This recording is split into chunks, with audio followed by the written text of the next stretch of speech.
Sí. Muy bien, vamos hermanos entonces esta tarde al libro de Lucas capítulo 8. Lucas capítulo 8, les invito a que estemos ahí en Lucas capítulo 8. En Lucas capítulo 8, usted sabe, he estado yo yendo a través del libro de Lucas. Las semanas anteriores hemos estado en el capítulo 12, ya varias semanas. La próxima semana, si el Señor nos permite, regresaremos a ese mismo capítulo 12 de Lucas, pero hoy vamos a regresar al capítulo 8. En el capítulo 8 anteriormente ya prediqué en los primeros 3 versículos. Ahora me gustaría que nos enfocáramos en los siguientes versículos, que son del 4 al 15. Del 4 al 15. Y esta es la parábola del sembrador. Yo como título a este sermón le he puesto la parábola de las tierras.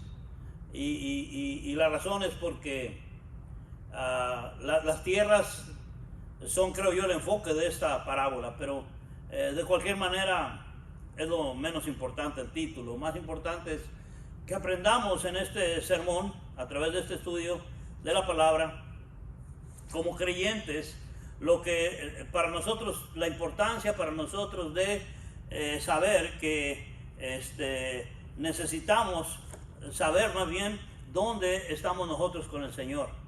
Y también entender, en esta parábola podemos entender que hay diferentes maneras o las diferentes tierras que se nos presentan aquí, que son 4 diferentes tierras. También nos enseña el pasaje que no todos van a creer, aquellos que reciben la palabra, no todos van a creer o dar fruto, más importante todavía, habiendo recibido o siendo expuestos a la palabra del Señor. Nuestro texto, nuestro pasaje comienza el versículo 4 diciéndonos que juntándose una gran multitud y los que de cada ciudad venían a él, les dijo por parábola. Así comienza el texto, diciéndonos que hay una gran multitud de gente que seguía al Señor. Si vemos el contexto histórico, ya para este tiempo Jesús está siendo seguido por mucha gente. Es su año de popularidad, por decirlo así. Y entonces en ese tiempo el Señor, que está teniendo gran popularidad, mucha gente le sigue.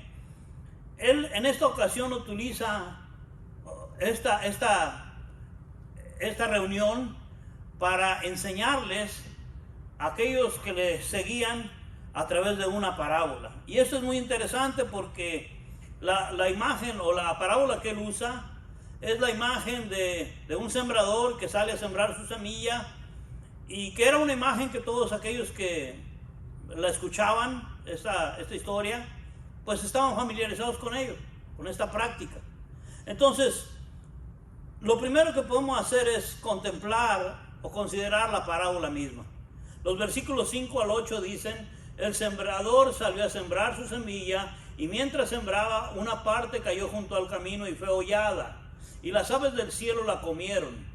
Otra parte cayó sobre la piedra y nacida se secó porque no tenía humedad. Otra parte cayó entre espinos, y los espinos que nacieron juntamente con ella la ahogaron. Y otra parte cayó en buena tierra y nació y llevó fruto a 100 por uno. Hablando estas cosas decía a gran voz: el que tiene oídos para oír, oiga. Esta es una llamada de atención, lo que acabo de leer al final del versículo 8. El que tiene oídos para oír, oiga. Bueno, en esta parábola Jesús habla de un sembrador, y lo hace de una manera que, utilizando esa imagen del sembrador de aquel tiempo, les hace ver a la gente de entonces, y aún a nosotros que hoy lo leemos 2000 y tantos años después, que le presenta la imagen de un hombre, imagino yo, comúnmente, que cargaba una bolsa a su costado, amarrado ya sea aquí por la cintura o a través del hombro, y esa bolsa, ese morral lleno de semilla. Y esa semilla la llevaría y tomaba un puño y la tiraba a un lado y agarraba otro puño y la tiraba a otro, y mientras iba caminando hacia el frente, hacia algún lugar, a cubrir el área donde él quería que esa semilla cayera y en un momento dado naciera, creciera y diera fruto para su bienestar. Entonces él iba por todos lados tirando la semilla. Ahora alguien se ha puesto a pensar, bueno, qué manera tan imprudente de sembrar, como eso de que tira nomás la semilla así.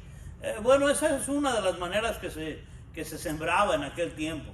Así que no es que era un sembrador que no sabía lo que estaba haciendo necesariamente, sino era un sembrador que hacía precisamente un trabajo que así se tenía que hacer. Esa era la manera que se hacía.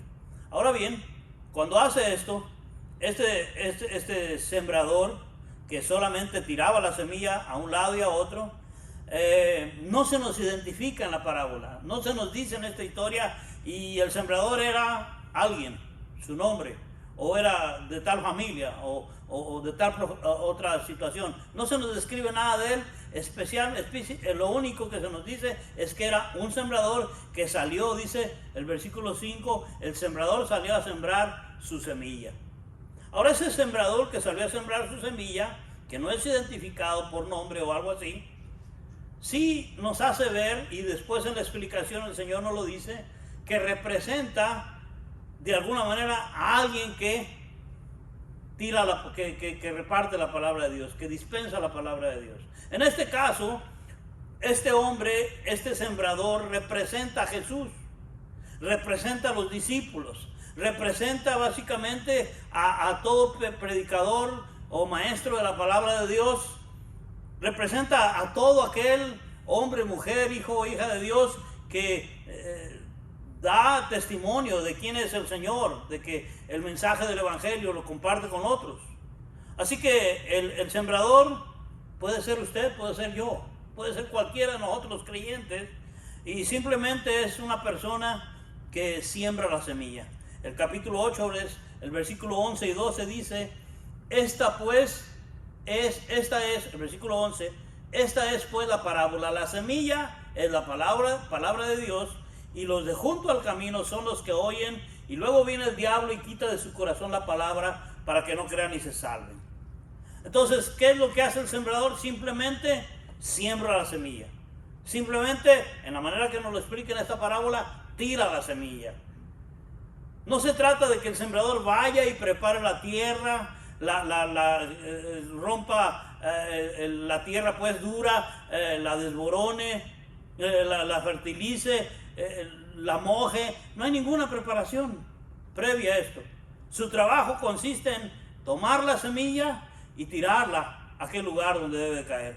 Ahora bien, si el Señor nos dice a todos, o todos nosotros de alguna manera u otra representamos al sembrador, aquellas personas o nuestra acción de repartir las semillas del Evangelio, la palabra del Señor, es simplemente declararle el Evangelio o presentarle el Evangelio del reino de los cielos a aquella persona que está perdida.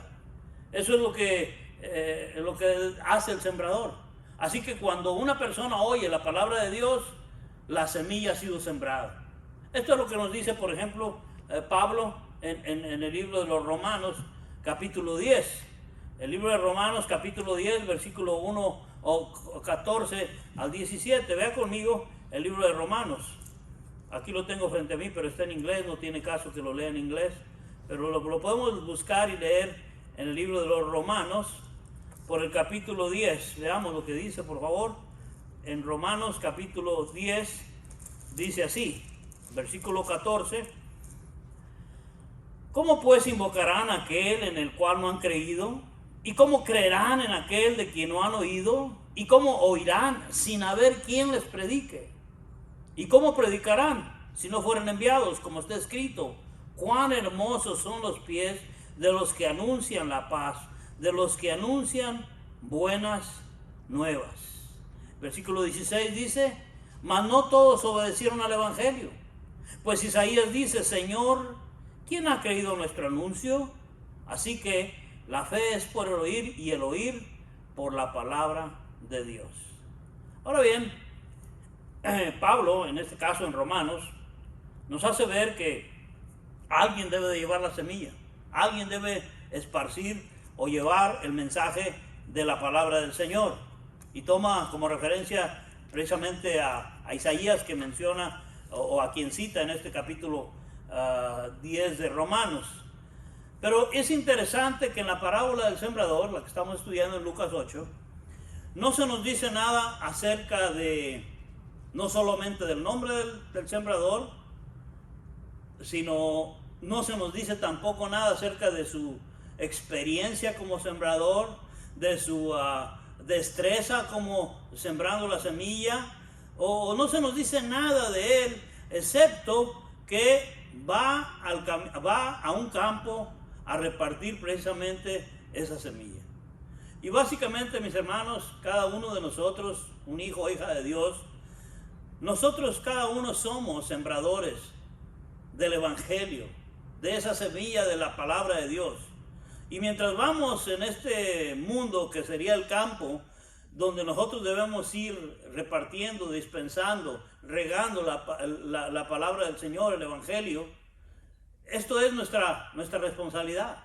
Ese debe ser nuestro cometido en la Biblia, en la vida.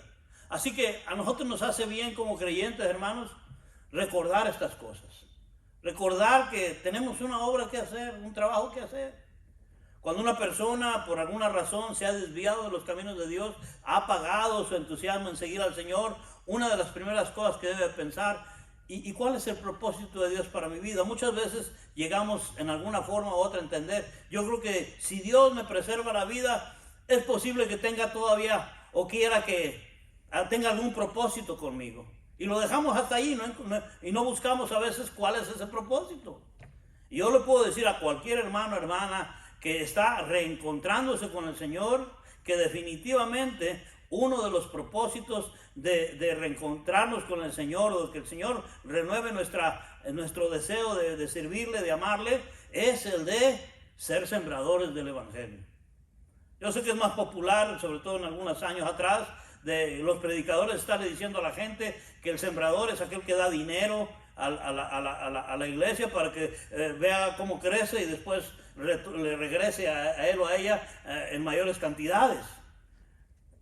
La Biblia no se enfoca en ese tipo de enseñanza. Se enfoca en este tipo de sembradío, de sembrar, en sembrar la palabra del Señor. Y entonces alguien dirá, sí, pero pastor, yo no soy pastor, yo no soy predicador, yo no soy maestro o maestra de la palabra del Señor. Sí, pero no necesitas hacerlo. Eres una hija, un hijo de Dios. Tienes toda la capacidad de ser alguien que simplemente mete mano al morral donde está la semilla, que es la palabra de Dios, y la puede regar. Esa es la idea. Entonces, Marcos 16:15 nos da el mandamiento que dice que fuéramos a todo el mundo a proclamar el mensaje del Evangelio a toda criatura. Así que nosotros, hermanos, necesitamos ser sembradores de la palabra. Ahora, otra de las cosas que habla el Señor en el versículo 19, el versículo 11, es que dice que esta pues es la parábola y dice, la semilla es la palabra de Dios. Entonces, aquí identifica la palabra o la semilla como la palabra de Dios. En Mateo se nos dice, en Mateo 13:19 se nos dice que es la palabra del reino. Entonces, la semilla es las buenas nuevas de Cristo Jesús. Es el mensaje del Evangelio. Es el mensaje de amor, del nacimiento, de la vida, de la muerte, de la resurrección de Cristo. Entonces, la semilla es el mensaje de la gracia de Dios a aquellos que no lo merecemos, al ser humano que no lo merece. Y la semilla es el mensaje que le está diciendo a cualquiera que la escucha, esa palabra, que venga Jesús y que sea salvo. Es la semilla, pues, aquella que comparte las buenas nuevas de Jesús y le dice a los que lo escuchan cómo es que la salvación procede. Como Pablo y Silas cuando estuvieron encerrados y aquel hombre preguntó, el carcelero, ¿cómo puedo ser para ser salvo? Él simplemente le dijo, cree en el Señor Jesús y serás salvo tú y tu casa. Esa es la manera como el Señor Pablo le respondió a aquel hombre. Así que un sembrador es aquel hombre, mujer, hijo, hija de Dios que va y lleva la semilla y da el mensaje de salvación. Ese es el acto de sembrar. El acto de sembrar la palabra de Dios. Ahora bien, interesante es que hablando de la semilla, como la describe el Señor en su parábola, no nos habla de la cualidad o la calidad de la semilla. Simplemente nos habla y dice que es semilla. Ahora bien, nosotros no tenemos que considerar si la semilla es buena o es mala, porque siendo que la semilla es comparada con la palabra de Dios, la palabra de Dios sabemos que es perfecta, que no tiene fallas, que no necesita ser alterada, no necesita hacerle algún ajuste, no necesita otra cosa más que ser tomada y tirada o llevada en la forma del mensaje del evangelio a aquellos que se pierden. Entonces hay que entender otra cosa más de la semilla, que alguna de estas semillas va a caer en tierras que no van a producir vida, no van a producir fruto, porque esas tierras no están preparadas. Así que el problema no es la semilla, sino el problema se encuentra en la tierra, y la tierra es representante del corazón de la persona. Así que cuando quiera que nosotros prediquemos el evangelio, nosotros estamos, sí, sembrando la semilla, y cuando enseñamos la palabra de Dios, estamos sembrando la semilla. Cuando compartimos nuestra fe, ya sea con un grupo grande o con una persona individual, estamos sembrando semilla. So, la pregunta que debemos hacer nosotros y responder nosotros mismos es, ¿estamos nosotros sembrando la semilla? Porque si no, usted lo que está es acumulando en su bolsa nada más semilla y semilla y semilla y semilla, y ya no puede con el costal de la semilla porque ya trae tanta que necesita repartirla, necesita soltarla, necesita dársela a otros que también la necesitan. Así que, hermanos, sí es bueno escuchar la palabra, retener la palabra, pero también compartir la palabra, y esa es la idea de esta parábola. Entonces Jesús nos habla también de la tierra donde cae esa semilla, y menciona 4 tipos de tierra en esta parábola. La primera que nos muestra o nos habla es la del versículo 5, que dice: el sembrador salió a sembrar su semilla, y mientras sembraba, una parte de la semilla cayó junto al camino y fue hollada, y las aves del cielo la comieron. Así que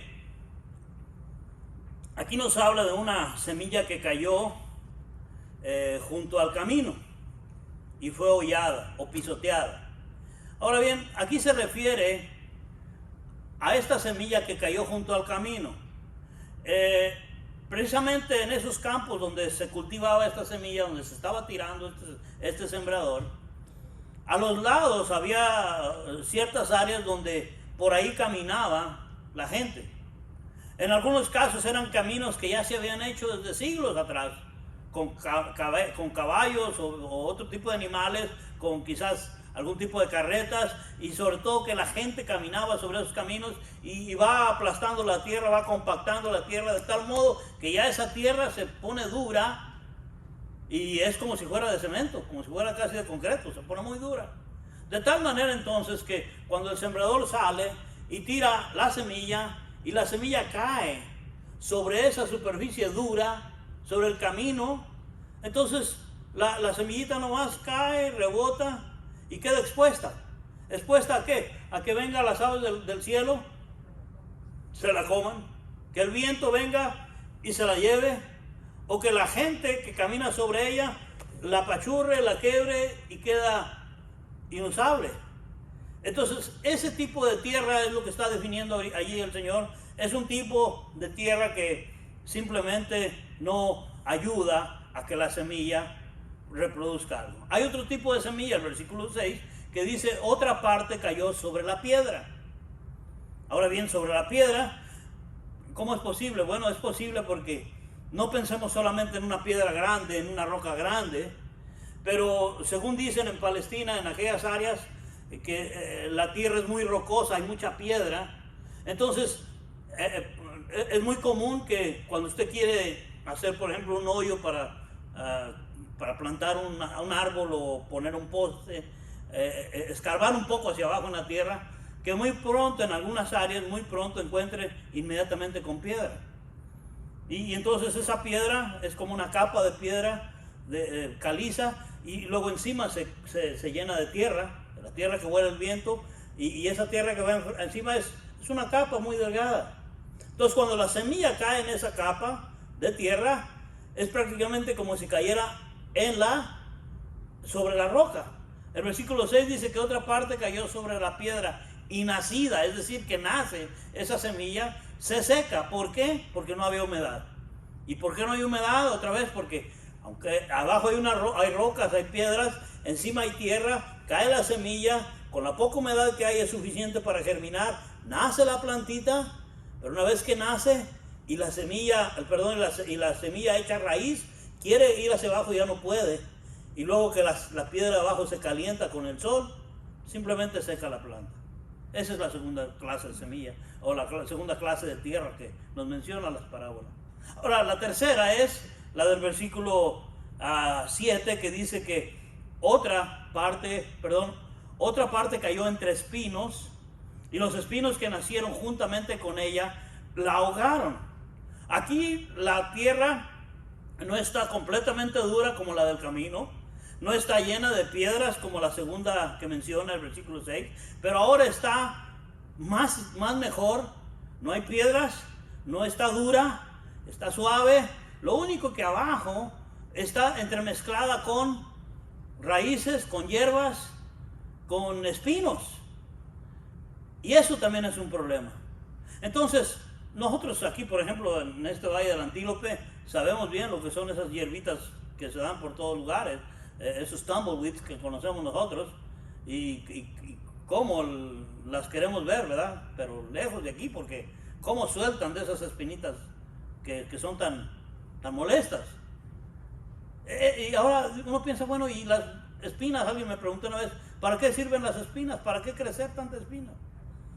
¿Y cómo es posible que las espinas, que las hierbas, cuando uno va a llegar un poco de tierra y quiere uno plantar alguna forma de plantas, quiere uno poner, no sé, un jardincito ahí con simplemente vegetales, o aún con zacate para verlo verde, lo primero que sale son las hierbas. Y si ustedes atienden esas hierbas, se hacen grandísimas. Y lo que usted quiere ver crecer, la planta que usted sembró para su propósito, se queda chiquita, y la hierba así está de grande. Y dice uno, ¿cómo? Y usted las ve entre medio del poquito de tierra que hay en el cemento, y ahí está, y crece, y se hacen grandes. Y si usted las deja, y es, por ejemplo, de una palma, se hace un árbol ahí. Y dice uno, ¿cómo puede ser posible? Y usted quiere sembrar un pepinillo, un cilantro, una cebolla, una papa, no se puede tan fácil. Hermanos, eso es parte de la misma maldición que hubo al principio de la creación. Las semillas, los abrojos y los espinos son parte de la maldición que vino de parte del Señor contra la tierra. Pero entonces, cuando la semilla cae entre esos abrojos, entre esos espinos, ahoga la buena semilla, no la deja crecer. Aunque nace, no la deja expandir sus raíces y crecer para dar fruto. Pero nos habla de una tercera clase de tierra. Y nos habla, el versículo 8 dice, y otra parte cayó en buena tierra. Escuche bien, y otra parte cayó en buena tierra, y nació, y llevó fruto a 100 por uno. Ahora bien, esta última clase de tierra es aquella que ha sido quebrada, le ha pasado el asadón, ha sido arada, ha sido trabajada esa tierra dura, ha sido preparada, y esta tierra, hermanos, ahora está lista para recibir la semilla. Quiere decir que parte del camino donde este sembrador iba, seguramente o probablemente alguien trabajó esa tierra, la quebró primero con un asadón o con algún implemento que se usaba en aquel tiempo. Aró la tierra por un momento, y cuando ya estaba lista, entonces el sembrador vino y comenzó a tirar la semilla allí, pero como la semilla el tipo de siembra no era de ir y haciendo hoyito y tras hoyito y tras hoyito, poniendo esa semilla de una por una, sino tirándola. Entonces la que caía y volaba o caía sobre el camino, ya sabemos qué pasa. La que caía sobre la roca, sabemos qué pasa. La que caía entre espinos y abrojos, sabemos qué pasa. Pero la que caía en la tierra preparada, que era la tierra buena, en este lugar nos dice que allí, si nace, lleva fruto y en abundancia. Entonces, en una manera muy resumida, esto es lo que vemos acerca de esta parábola que el Señor nos envió aquí. Y entonces quiere decir que básicamente es algo que aquella gente entendía completamente bien. Ahora bien, el versículo 11 al 15, luego regresamos al 9 y 10, pero los versículos 11 al 15, aquí el Señor nos habla de la explicación de esta parábola y viene a raíz de la pregunta de los discípulos. Entonces, en el versículo 12 nos dice: esta es pues la parábola. Dos puntos y aparte. La semilla es la palabra de Dios. Lo primero que define es qué representa la semilla. Acuérdense que una parábola es traer dos imágenes, una imagen física para enseñarnos una imagen espiritual, un concepto físico para un concepto espiritual. Entonces, en la parte física es una semilla, en la parte espiritual es la palabra de Dios.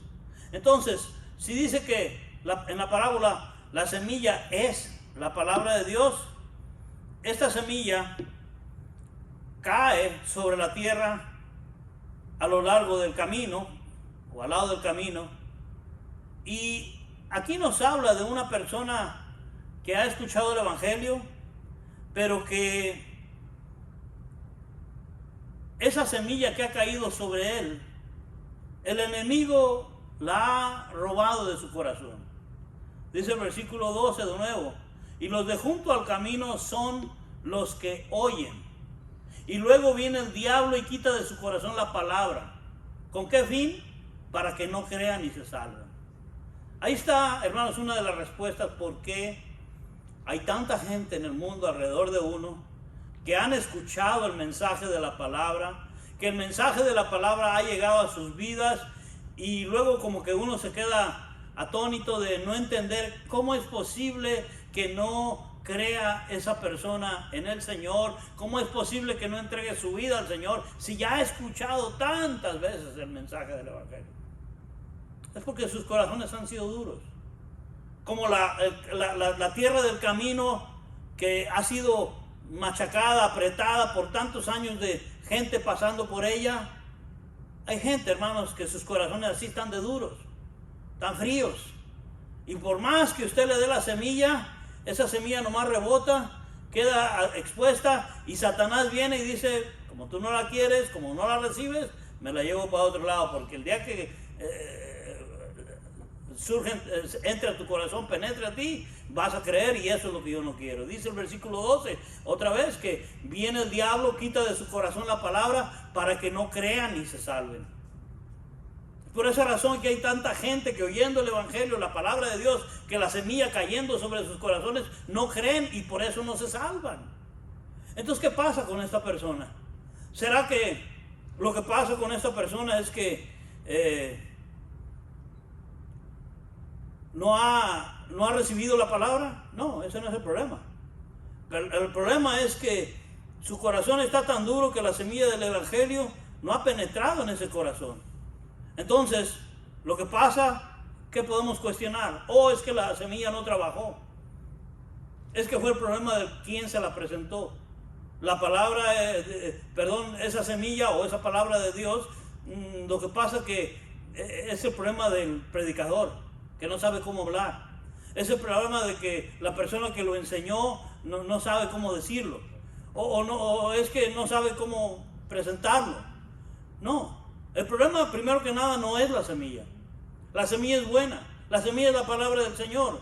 Entonces, la semilla que está perfecta y tiene todo el poder para germinar y producir fruto, no lo hace porque cae sobre un corazón que es indiferente, un corazón que no permite que esa semilla germine. Entonces, aunque la semilla es buena, no va a producir nunca ningún fruto. Por tanto, esa persona no va a obtener la salvación. Y usted y yo nos quedaremos siempre pensando cómo es posible que tanto mensaje, que tantas veces que se le ha hablado, y esta persona sigue como que sin nada.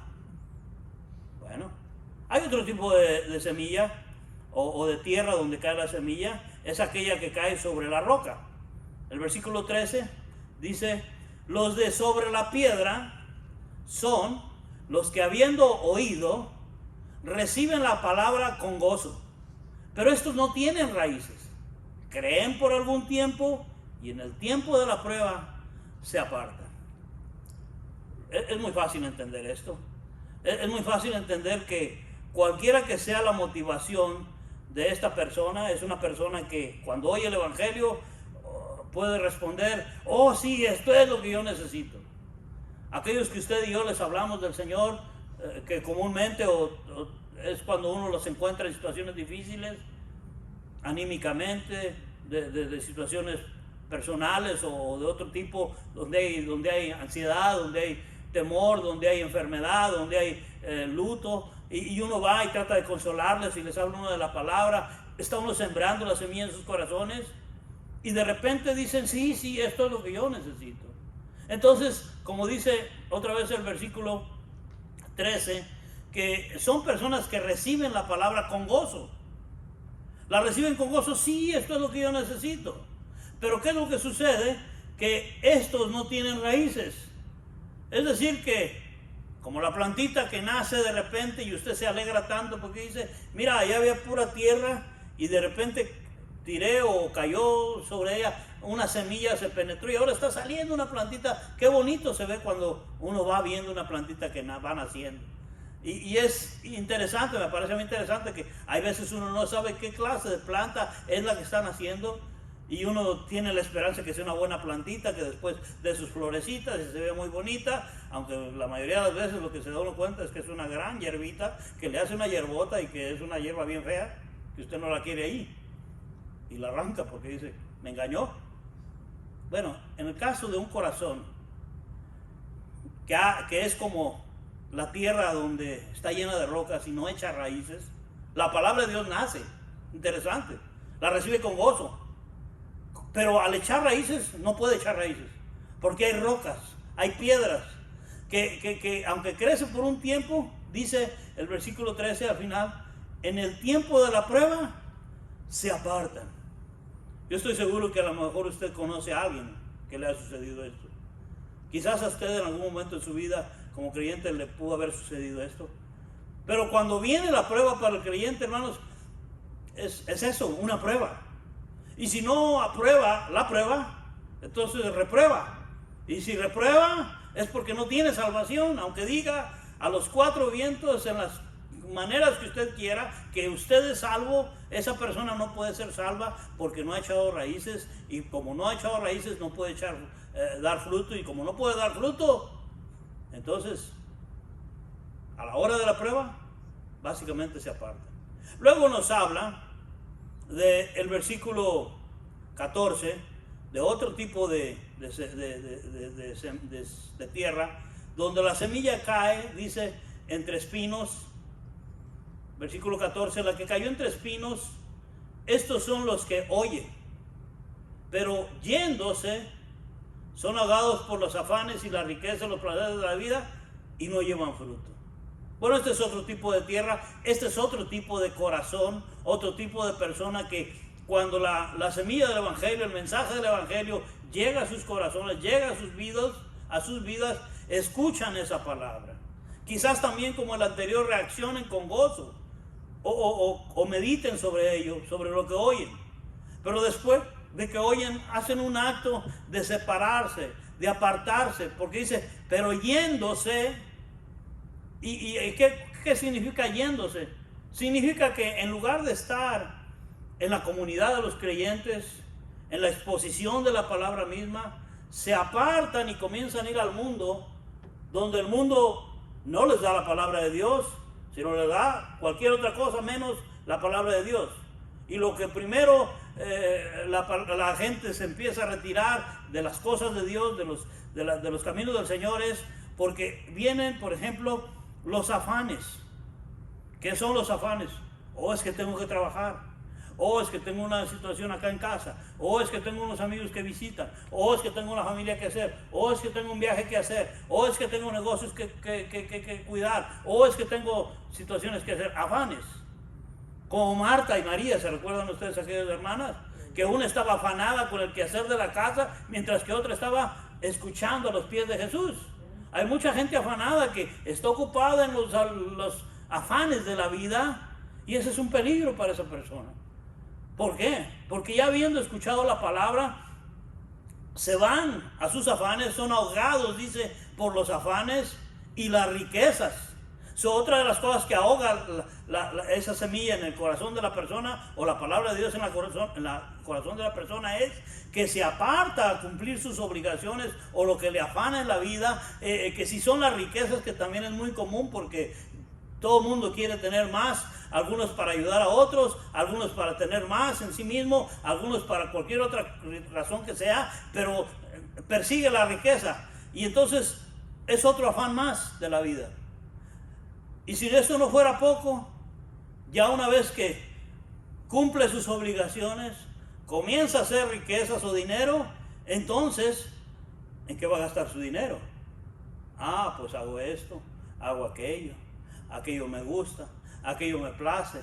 Y entonces llegan los placeres de la vida. De tal manera que tanto los afanes como la búsqueda de las riquezas, y si se obtienen, vienen los placeres de la vida, y si no se obtienen, igual. Pide tarjetas de crédito y las pone hasta el tope, y lo importante es a ver cómo me hago la vida bonita. Todos los placeres de la vida eso llevan, pero ese es un peligro. ¿Por qué? Dice el versículo 14, que yéndose son ahogados por los afanes, las riquezas y los placeres de la vida, y finalmente dice, y no llevan fruto. Entonces la pregunta es, ¿estas personas son salvas? No. ¿Cuál es el problema? ¿La semilla? No. ¿El sembrador? No. ¿Cuál es el problema? ¿El tipo de semilla que es? Perdón, de tierra. El tipo de corazón que tiene. O tiene un corazón muy duro, o tiene un corazón lleno de piedras, o tiene un corazón dividido que sí quiere las cosas de Dios, pero también quiere las cosas del mundo. Y esa no es buena tierra, porque esa tierra se ahoga, el diablo le roba la semilla, o simplemente le mata el crecimiento a esa palabra de Dios en ese corazón. Ahora, cualquiera que sea la motivación de estas personas que pudieran presentar un deseo de buscar a Dios, o que escuchando la palabra de Dios se apartan de Él, son unas personas que van por algún tiempo quizás a caminar en el Señor, y uno va a alegrarse de que parece que van caminando en el Señor, pero el mundo, los placeres, las riquezas, el diablo ahoga esa palabra. Entonces no llegan a ser salvos, y pueden pasar toda la vida proclamando que lo son, y nosotros, por tanto que los queremos, por tanto que los amamos, podemos decir, pero sí son, es que va a la iglesia, y puede estar en la iglesia cada vez que haya oportunidad. La pregunta no es, la situación no es si va a la iglesia, si está en las cosas de la iglesia, es si Cristo está en él o en ella, y si esa persona da fruto. En la parábola misma, cuando nos dice el versículo 15, mas la que cayó en buena tierra, estos son los que con corazón bueno y recto retienen la palabra oída y dan fruto con perseverancia o con paciencia. Es lo que quiere decir perseverancia ahí. Entonces, la semilla cae en buena tierra. ¿Cómo describe esa buena tierra? Son los que con corazón bueno y recto. Ahora, en general, ¿quién tiene un corazón bueno y recto? Nadie. Pero el Señor lo prepara. El Señor endereza nuestro corazón, lo hace recto. Es como cuando usted ve un campo así en bruto. A nosotros aquí en este desierto de alrededor nuestro, sobre todo aquí en Lancaster, tenemos muchas áreas secas, y vemos toda clase de hierbas, mucha arena, basura también y todo. Pero usted va a algunos lugares que usted y yo conocemos, por allá quizás por las 50, y de pronto va usted viajando allá y se mete por aquellos lugares y encuentra un cultivo grandísimo, enorme, de cebollas. ¿Y qué ha pasado? ¿Y cómo es que esas cebollitas salieron ahí? Y son acres y acres y acres. Bueno, alguien los cultivó. Alguien vino y tomó el tiempo, tomó el esfuerzo, gastó el dinero y preparó esa tierra. La quebró, la desboronó, le puso algún nutriente o le puso agua. Y entonces puso semilla y entonces la cuida y entonces la protege y hace todo lo posible para que esa semilla, de cualquier manera que se haya sembrado, comience a dar una planta y esa planta comience en un momento dado a madurar y en un momento dado a dar fruto y ganancia a quien lo cultiva. El corazón bueno no nace bueno. Ningún ser humano por sí mismo es bueno. Pero cuando el Espíritu de Dios viene a su vida y nos convence de pecado, estando muertos en delitos y pecados, el Señor nos hace y cambia ese corazón torcido, sucio, oscuro, muerto, en un corazón vivo, en un corazón recto, en un corazón que ahora se convierte en algo bueno, en una buena tierra de cultivo, que cuando la palabra de Dios viene a su vida, la retiene, porque escucha la palabra y la retiene. Y como leímos anteriormente en Romanos 10, que el oír viene por, la fe viene por el oír y el oír la palabra de Dios. Entonces, esta persona que tiene un buen corazón, porque el Señor así lo ha preparado a través de su Santo Espíritu, retiene la palabra de vida. Y al retener la palabra de vida, está creciendo en él o en ella y finalmente da fruto con perseverancia. Dice, y dan fruto con perseverancia. Entonces, hermanos, se da usted cuenta que cuando Jesús habla de esta parábola y de esta buena tierra, y hemos visto las otras anteriores, la diferencia entre estas 4 tipos de tierras, donde 3 son similares, no dan fruto, y una da fruto, simplemente la única distinción que hay entre estas 3 y esta es que una da fruto y da un fruto bueno.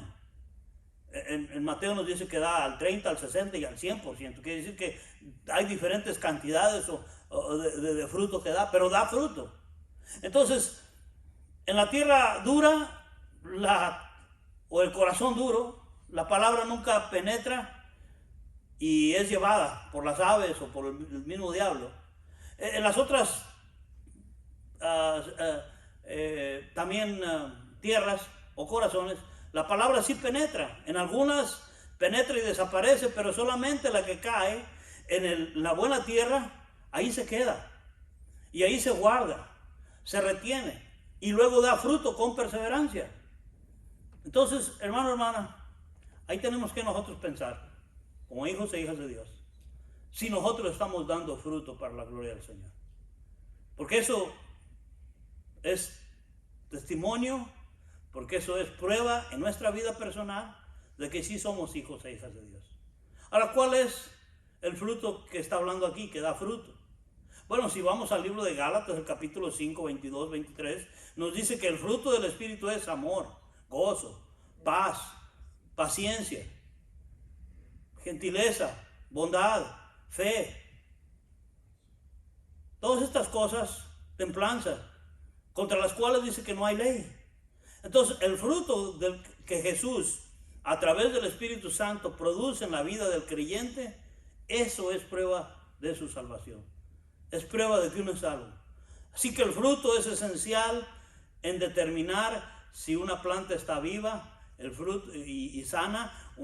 El fruto del Espíritu es esencial en determinar si un creyente es verdaderamente salvo.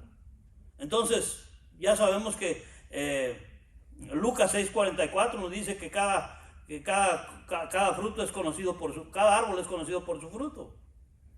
Que un árbol de higos no va a dar otro tipo de espinos, ni una planta de uvas va a dar otro tipo de cosas. Entonces, cuando la verdadera vida espiritual que se produce en el corazón de una persona va a dar fruto. Y si no hay fruto, entonces no hay vida eterna, no hay salvación. Y la cantidad de fruto que produzca sí va a variar de persona en persona. Como les dije anteriormente, Mateo 13:23 nos dice que aquella de la misma parábola, pero contada por Mateo, nos dice que en algunos da fruto al 100, al 60, al 30%. Entonces, algunas personas pueden hacer muchas cosas más para la gloria de Dios que otros, pero todo hijo e hija de Dios debe producir fruto espiritual en su vida, porque si hay fruto hay vida, si hay fruto espiritual hay salvación, y si no lo hay, pues no lo hay. Primera de Juan, capítulo 5:17, dice que el que tiene al Hijo de Dios tiene la vida, y el que no tiene al Hijo de Dios no tiene vida.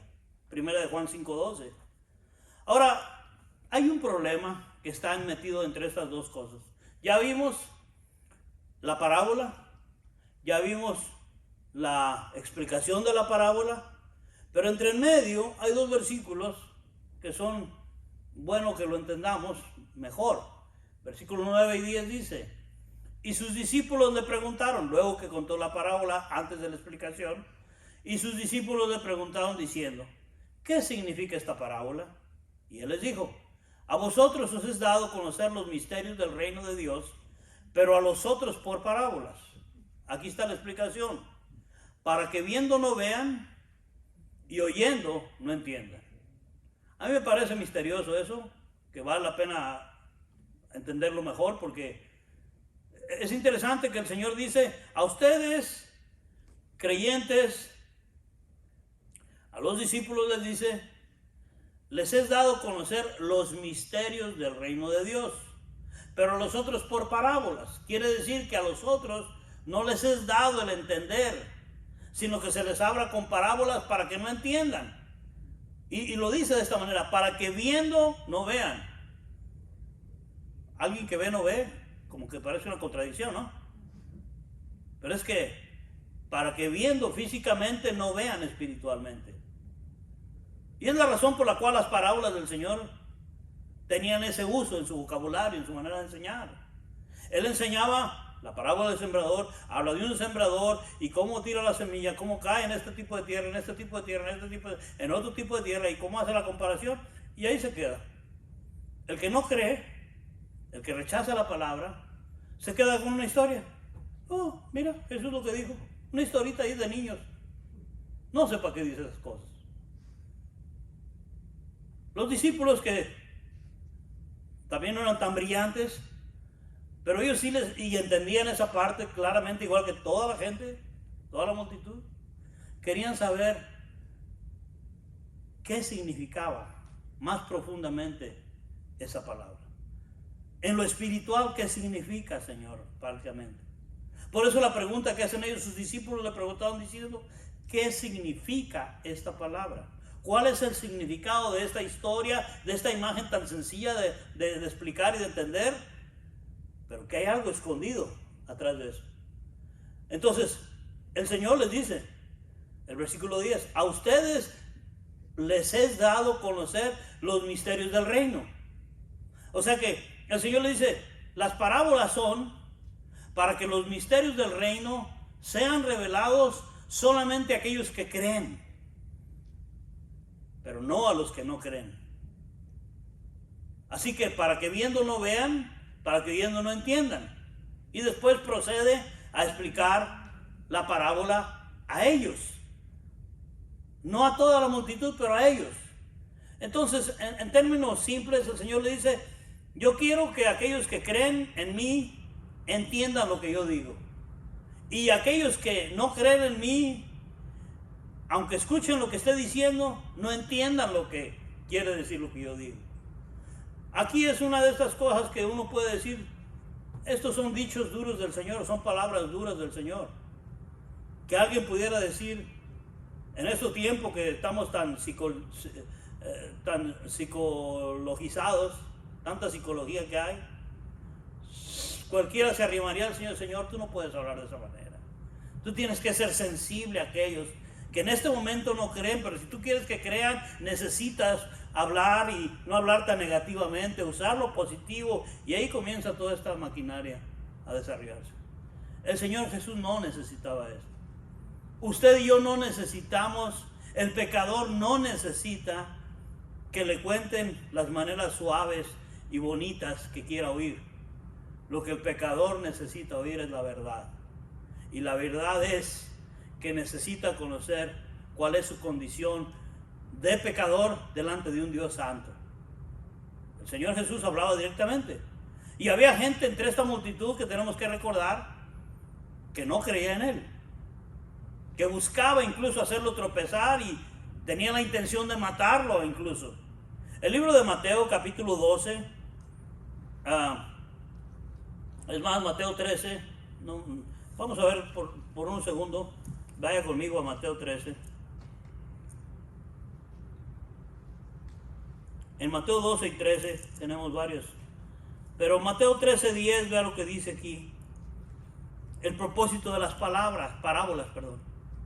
Dice: entonces, acercándose los discípulos, le dijeron: ¿por qué les hablas por parábolas? Él respondiendo le dijo: porque a vosotros os es dado saber los misterios del reino de los cielos, mas a ellos no les es dado, porque a cualquiera que tiene se le dará y tendrá más, pero al que no tiene aún, lo que tiene le será quitado. Por eso les hablo por parábolas, porque viendo no entiendan y oyendo no oyen ni entienden, de manera que se cumple en ellos la profecía de Isaías, que dijo: de oídos oiréis y no entenderéis, y viendo veréis y no percibiréis, porque el corazón de este pueblo se ha engrosado, y con los oídos oyen pesadamente, y han cerrado sus ojos, para que no vean con los ojos y oigan con los oídos, y con el corazón entiendan y se conviertan, y yo los sane. Ahora vea el contraste: pero bienaventurados vuestros ojos porque ven, y vuestros oídos porque oyen, porque de cierto os digo que muchos profetas y justos desearon ver lo que oís y no lo vieron, y oír lo que oís y no lo oyeron. Y luego explica la parábola del sembrador. Ahora, ¿por qué Jesús entonces comenzó a hablar por parábolas? ¿Y qué es una parábola? Pues es traer dos imágenes, una imagen física para dar una enseñanza espiritual. Y la razón que lo hizo, hermanos, es porque tanto antiguamente en los tiempos de Isaías como ahora en los tiempos de Jesús, en ese momento, había gente que era dura de creer. En el tiempo de Isaías, si usted escucha o lee el capítulo 6 de Isaías, es uno de los más maravillosos de ese libro de Isaías, y es donde él de repente entra al templo y tiene una visión del Señor, y cómo sus faldas y su gloria llenan todo el templo. Y es en ese momento donde él se da cuenta, Isaías, que él es un gran pecador y que está delante de un Dios que puede morir por estar en la presencia de él, y que el Señor le da una comisión, y él, en su llamamiento que le hace, él dice: bien, Señor, envíame a mí, heme aquí, envíame a mí. Y el Señor le dice: sí, ve, pero le vas a hablar a gente para que no oiga, a gente para que no crea. Un mensaje raro. ¿Y por qué razón el Señor no quería que creyeran, no quería que vieran, no quería que oyeran y entendieran? Porque aquellas personas ya tenían callos en sus corazones, estaban endurecidos. Y por eso en Mateo 13:10 nos dice que al que está endurecido lo endurece el Señor más.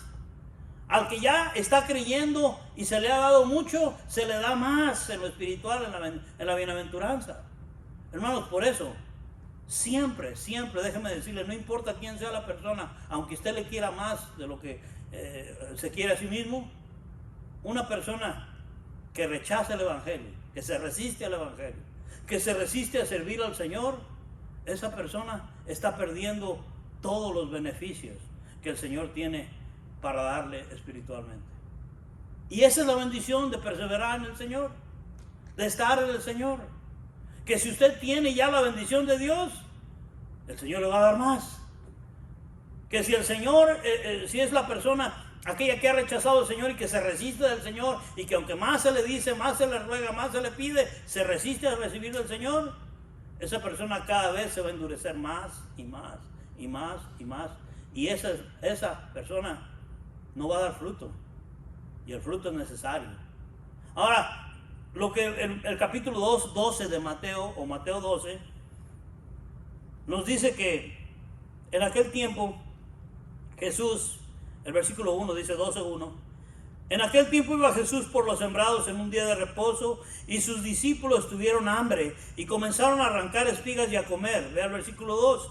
Viéndolo, los fariseos le dijeron: he aquí tus discípulos hacen lo que no es lícito hacer en el día de reposo. Pero él les dijo: ¿no habéis leído lo que hizo David cuando él y los que estaban con él tuvieron hambre?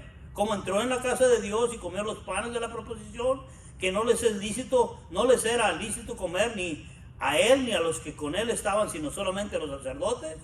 Y luego les dice en el 5: ¿no habéis leído en la ley cómo en el día de reposo los sacerdotes en el templo profanan el día de reposo y son sin culpa? El versículo 6: pues os digo que uno mayor que el templo está aquí.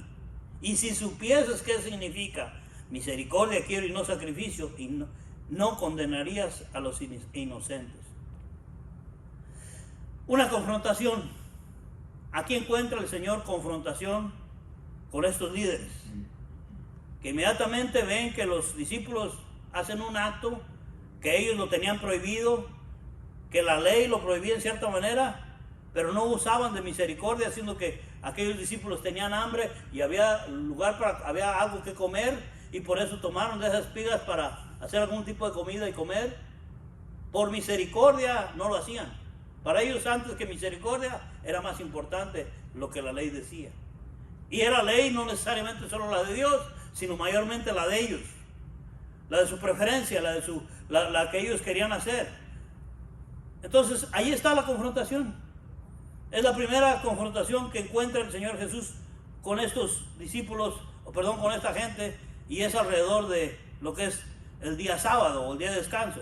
Luego la segunda confrontación, veamos el versículo 12:9 de Mateo 12:9, dice: pasando de allí, vino a la sinagoga de ellos, y aquí había allí uno que tenía seca una mano, y preguntaron a Jesús para poder acusarle: ¿es lícito sanar el día de reposo? Él les dijo: ¿qué hombre habrá de vosotros que tenga una oveja, y si ésta cayera en un hoyo en el día de reposo, no le eche la mano y la levante?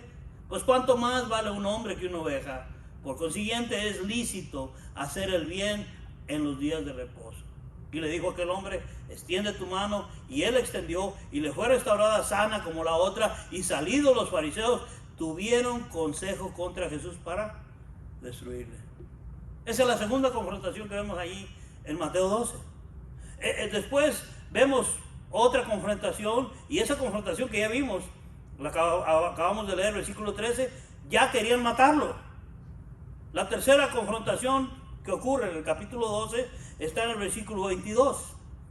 El versículo 22 dice que entonces fue traído a él un endemoniado ciego y mudo, le sanó, de tal manera que el ciego y mudo veía y hablaba. Y toda la gente estaba atónita y decía: ¿será este el hijo de David? Mas los fariseos al oírlo decían: este no echa fuera los demonios, sino con los demonios por Beelzebú, príncipe de los demonios. Y lea usted hasta el versículo 37. Pero si usted se da cuenta, cuando esto está sucediendo, los fariseos fueron incrementando su oposición contra Jesús, su oposición contra él. Y entonces básicamente el Señor les responde en el versículo 26, Mateo 12:26, dice así: y si Satanás echa fuera a Satanás contra sí mismo, está dividido. ¿Cómo pues prevalecerá su reino?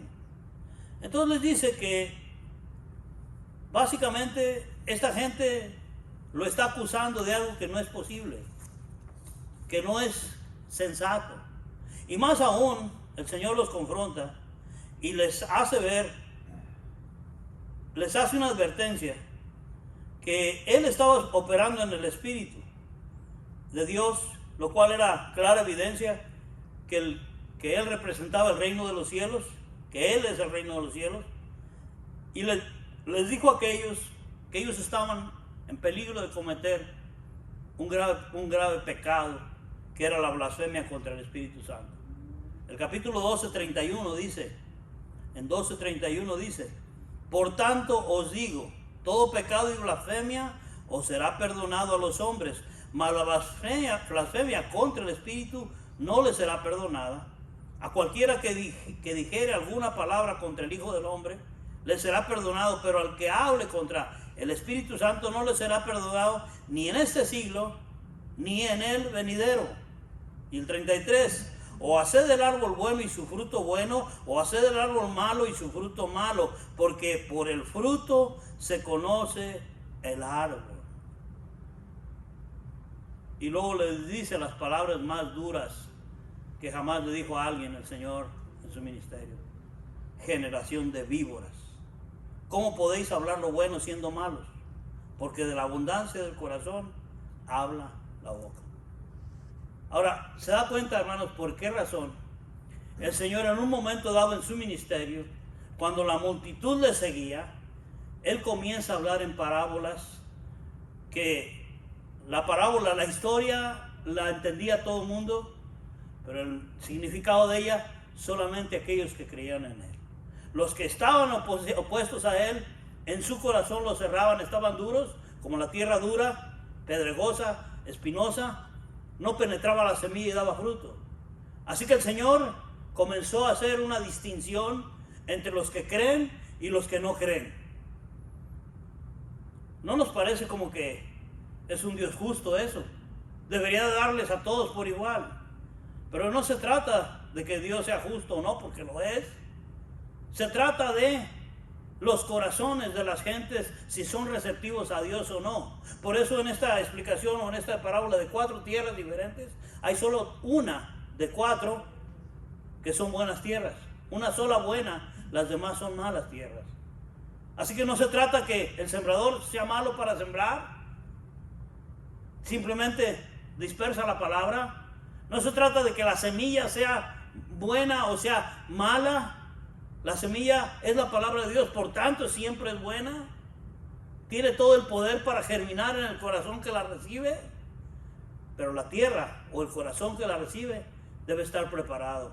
Y ese corazón no puede estar preparado por sí mismo, solamente por el Señor mismo.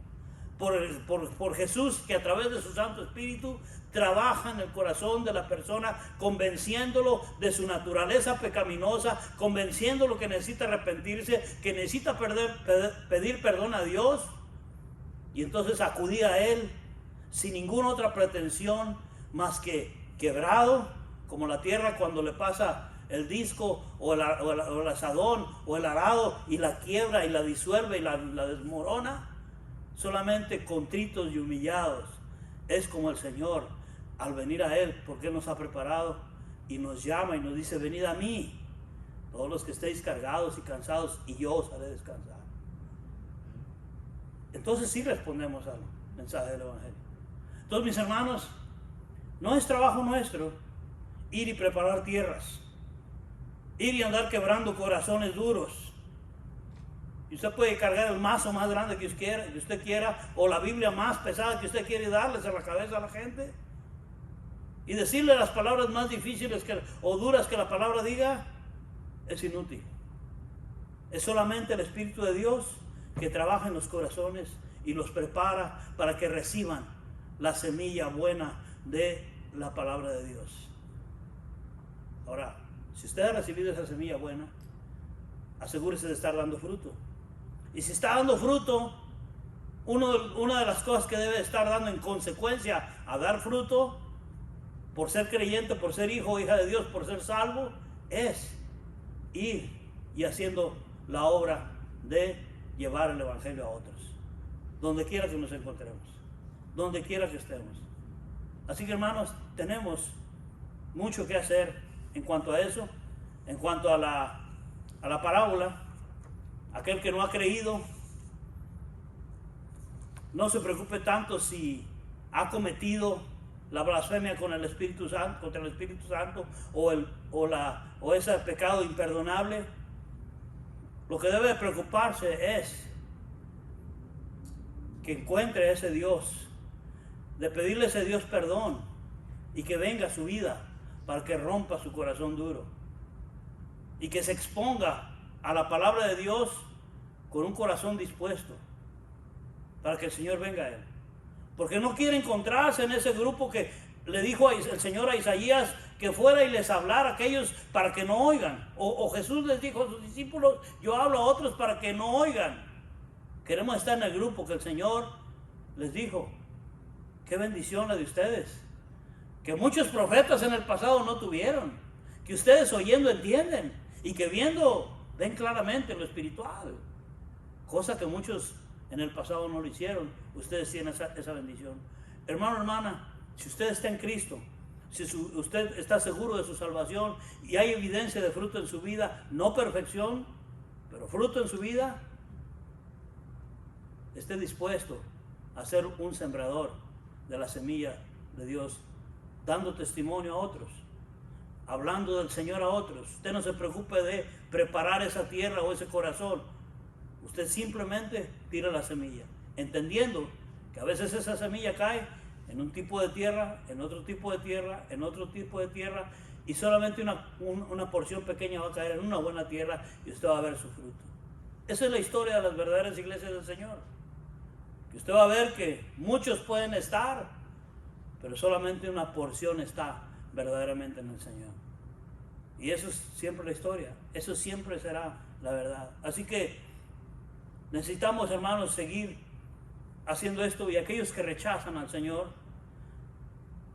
su condenación va a resultar en lo peor que puede pasar. Porque el capítulo 3 de Juan, o sea, Juan capítulo 3, el versículo 16, con esto voy a cerrar este pasaje. En Juan 3:16 nos dice la palabra más bella que casi todos repetimos para animar a otros a venir a Cristo, y dice Juan 3:16, porque de tal manera amó Dios al mundo